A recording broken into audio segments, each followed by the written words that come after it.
morning. Welcome to the CSW Industrials 2025 Annual Meeting of Shareholders. My name is Joe Arms, and I am the Chairman of the Board of Directors, President, and Chief Executive Officer of CSW Industrials. We are pleased to be conducting this meeting and joining you via our virtual format. I would like to start by recognizing my fellow board members in attendance today: Ann Motzenbacher, Michael Gambrell, Kent Sweezy, Darren Ash, Bobby Griffin, Terry Johnston, Dr. Linda Livingstone. And finally, we'd like to acknowledge Rob Swartz, who is retiring from our board at the conclusion of this annual meeting, as we have previously disclosed.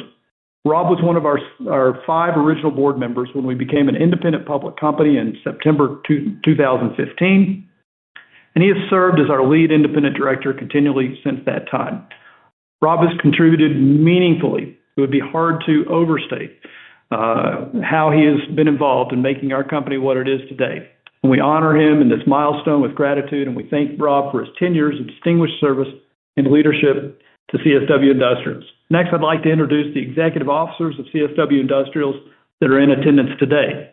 James Perry, our Executive Vice President, Chief Financial Officer; Don Sullivan, Executive Vice President, Chief Strategy Officer; Danielle Gard, Senior Vice President and Chief People Officer; Jeff Underwood, Senior Vice President and General Manager of our Contractor Solutions segment; and Luke Alverson, our Senior Vice President, General Counsel, and Secretary.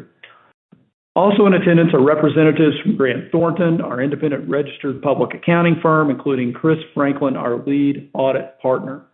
Paul Ramirez of American Election Services will serve as the Inspector of Elections. He has previously taken his oath as Inspector. Mr. Alverson will serve as the Secretary and Timekeeper of this meeting. We will begin with the formal portion of this meeting. Following the reporting of voting results, we will have time for questions and answers. Questions may be submitted through our portal.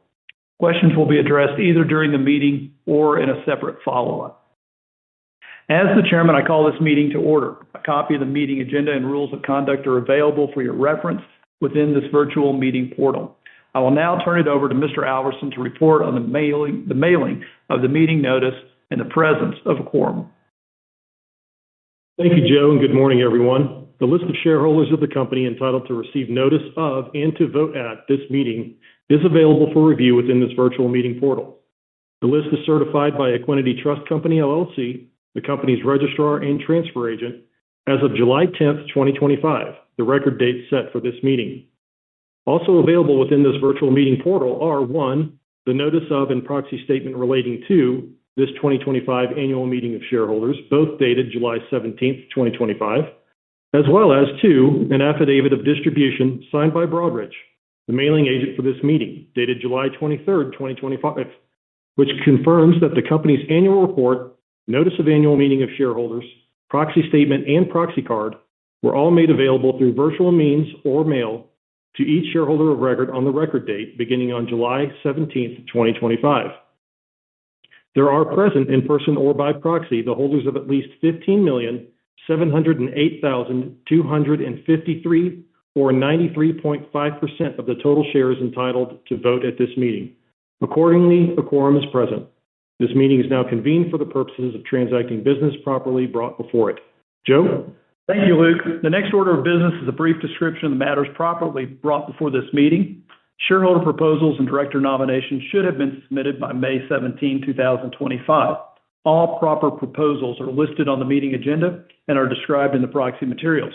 We have 3 proposals, which I will briefly describe. The first proposal is the election of 8 members of the Board of Directors for an annual term expiring at the 2026 annual meeting of shareholders. The board recommends that you vote for each nominee. The second proposal is the advisory vote on the compensation of our executive officers identified in the proxy statement, or the say-on-pay vote. This vote is advisory or non-binding. However, we take the input of our shareholders very seriously.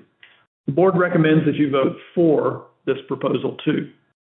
The third proposal is the ratification of Grant Thornton's appointment to serve as CSW Industrials' independent registered public accounting firm for fiscal 2026.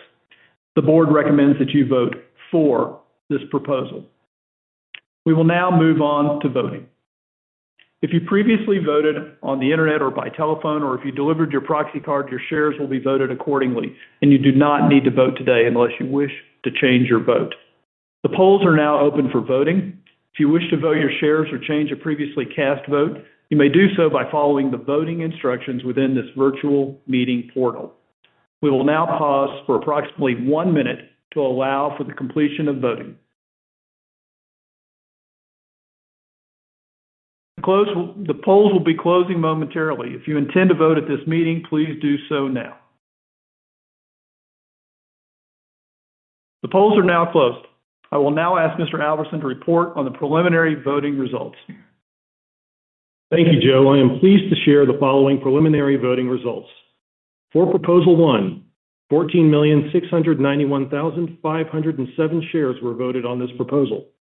I'm pleased to report that each director nominee received well in excess of a majority of votes cast in favor of his or her election, with each of our 8 director nominees receiving at least 93.6% and an average of 97.6% of votes cast in favor of his or her election. For Proposal 2, 14,162,450 shares were voted on this proposal. Among the shares voted, approximately 96.3% were voted in favor of approving the compensation of our named executive officers on an advisory basis. For Proposal 3, 15,661,116 shares were voted on this proposal. Among the shares voted, approximately 99.7% were voted to ratify the appointment of Grant Thornton as our auditors for fiscal 2026. Following Mr. Ramirez's certification of the voting results, the company will report the final results within a current report on Form 8-K as required by Securities and Exchange Commission rules. Thank you, Luke. The shareholder vote is now final. As there is no further official business, that concludes the formal portion of our meeting, and I will now declare the meeting adjourned. I'd like to thank everyone for participating in our 2025 annual meeting, which is now concluded. That concludes our meeting today. You may now disconnect.